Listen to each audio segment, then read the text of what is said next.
فیضان رمضان فیضان رمضان فیضان رمضان رمضان رمضان رمضان رمضان رمضان رمضان فیضان رمضان رمضان رمضان رمضان رمضان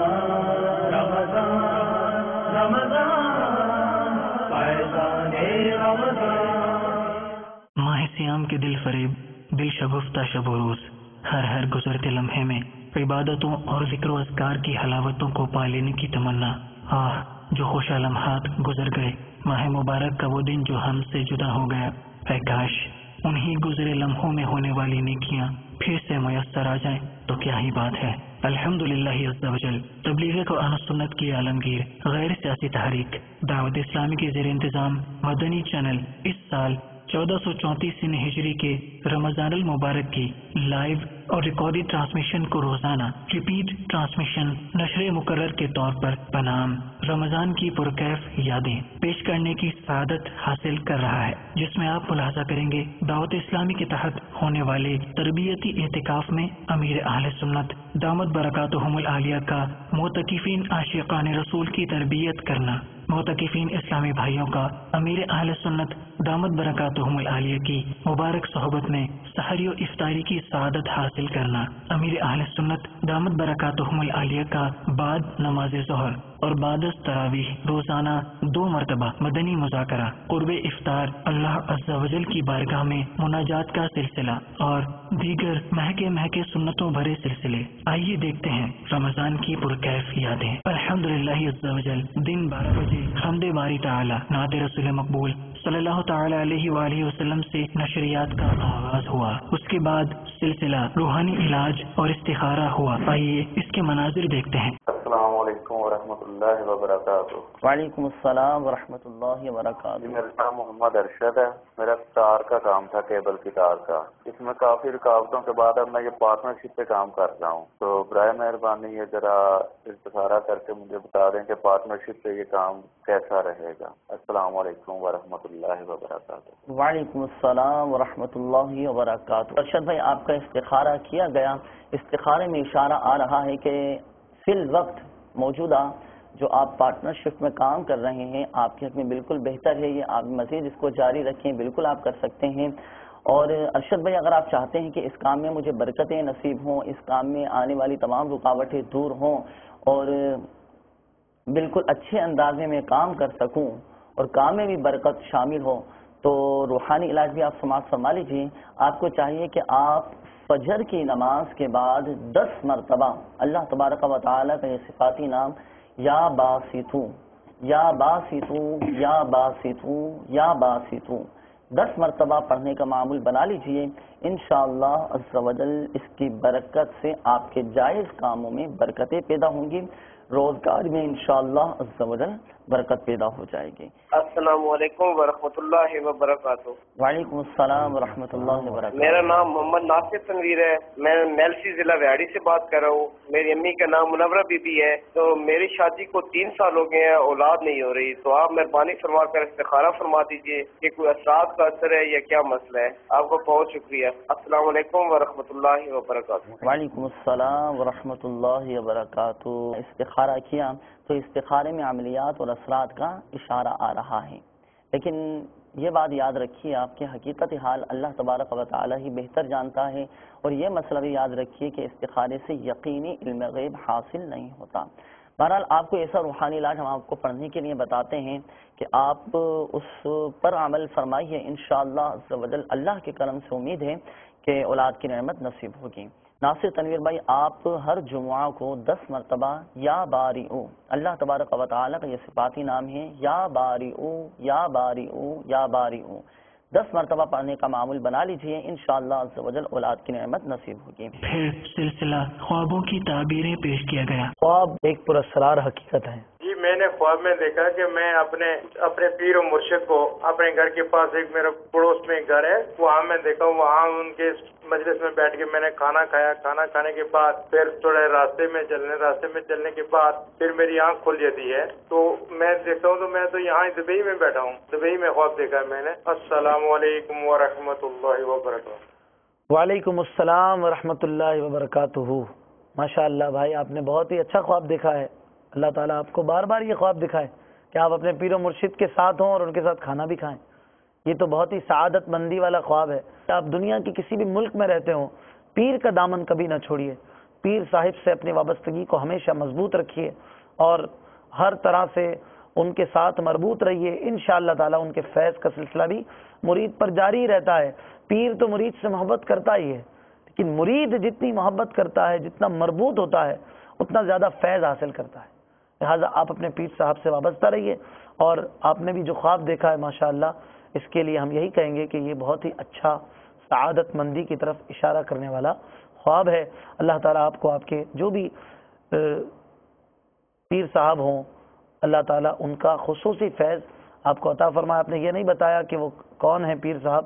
بہرحال پیر کی جو شرائط ہیں ان پر جو شخص پورا اترے وہی پیر بننے کے لائق ہے، اور اس کی شرائط اعلیٰ حضرت امام اہل سنت رحمۃ اللہ تعالی علیہ نے فتاوی رضویہ شریف میں یہ لکھی ہیں کہ وہ صحیح العقیدہ سنی ہو اور فاسق معلن نہ ہو، عالم ہو، یعنی اپنی ضرورت کے مسائل کتابوں سے نکالنا جانتا ہو، اتنا ضروری علم رکھتا ہو، اور اس کا سلسلہ نبی پاک صلی اللہ علیہ وآلہ وسلم تک متصل ہو۔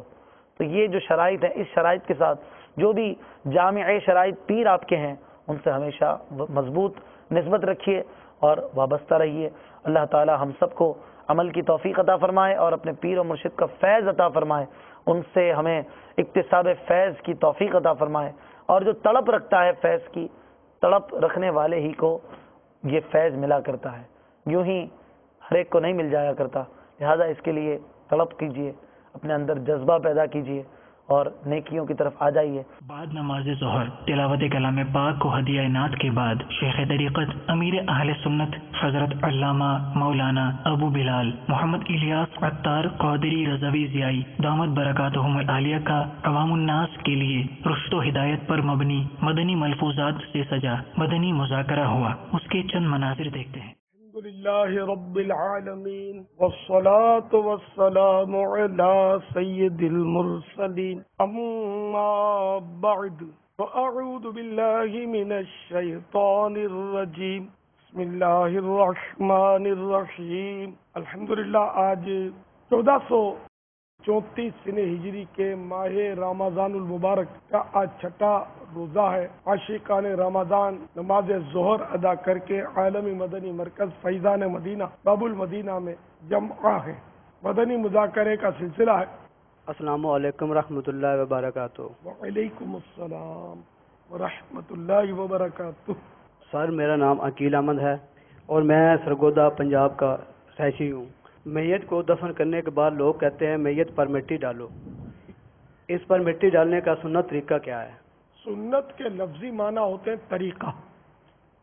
سنت طریقہ یہ جملہ بھی درست نہیں ہے، ناجائز نہیں کہہ رہا، مطلب وہ لغت کے اعتبار سے قبر پر مٹی ڈالنے کی سنت کیا ہے، جملہ یہ بنے گا۔ جب قبر پر جو تختے وغیرہ رکھ دیے جاتے ہیں، مٹی ڈالنے کا وقت ہوتا ہے تو میت پر مٹی نہیں ڈالی جاتی، قبر پر ڈالی جاتی ہے، 2 ہاتھ سے 3 مرتبہ ڈالی جاتی ہے۔ تو پہلی بار جب مٹی اٹھا کر ڈالیں گے تو کہیں گے منہا خلقناکم، پھر دوسری بار اٹھائی وفیہا نعیدکم، اب تیسری بار اسی طرح بھرا ومنہا نخرجکم تارۃ اخری، یہ پڑھیں گے۔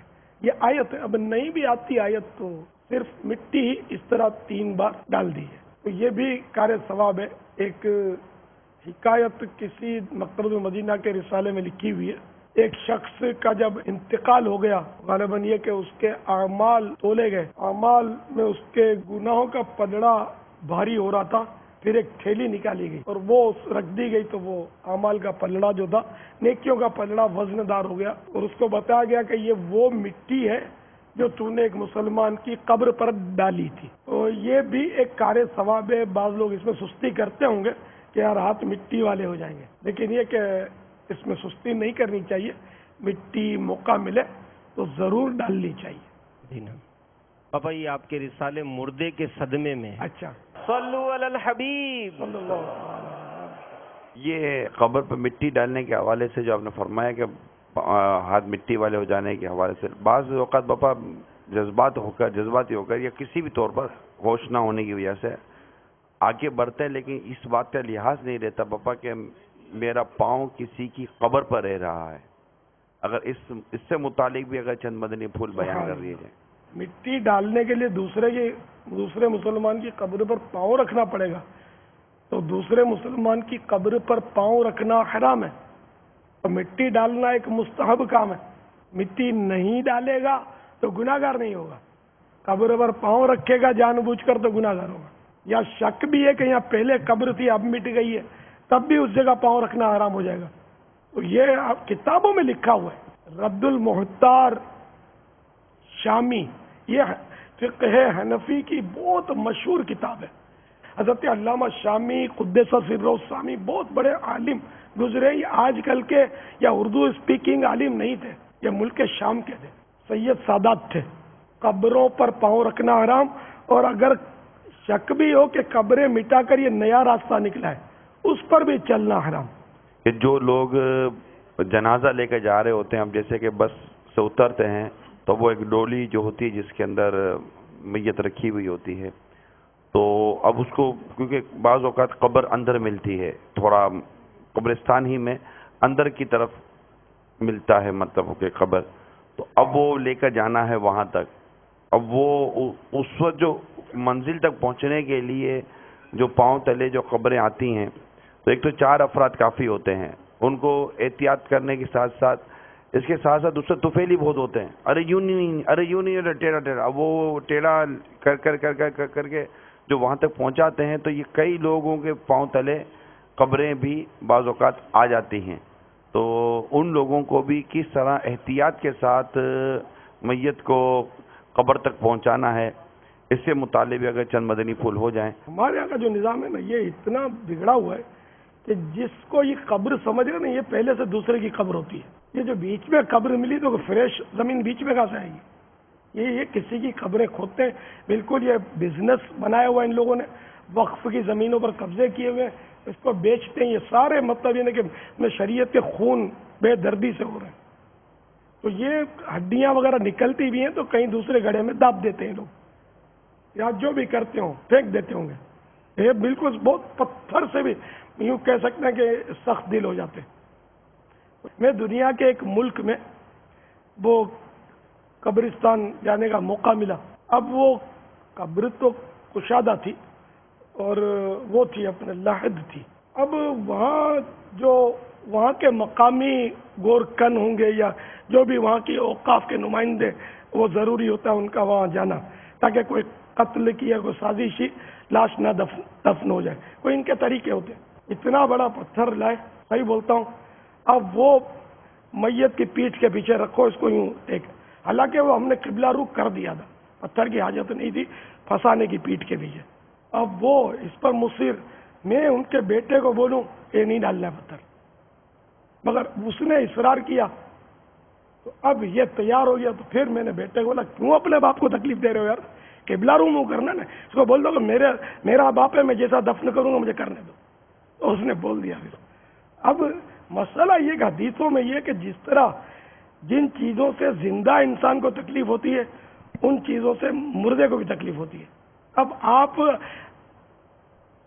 آپ ٹیک لگاتے تو کائی پہ لگاتے ہیں, تکیے پہ لگاتے نا, ابھی گول گول ہو, نرم ہو.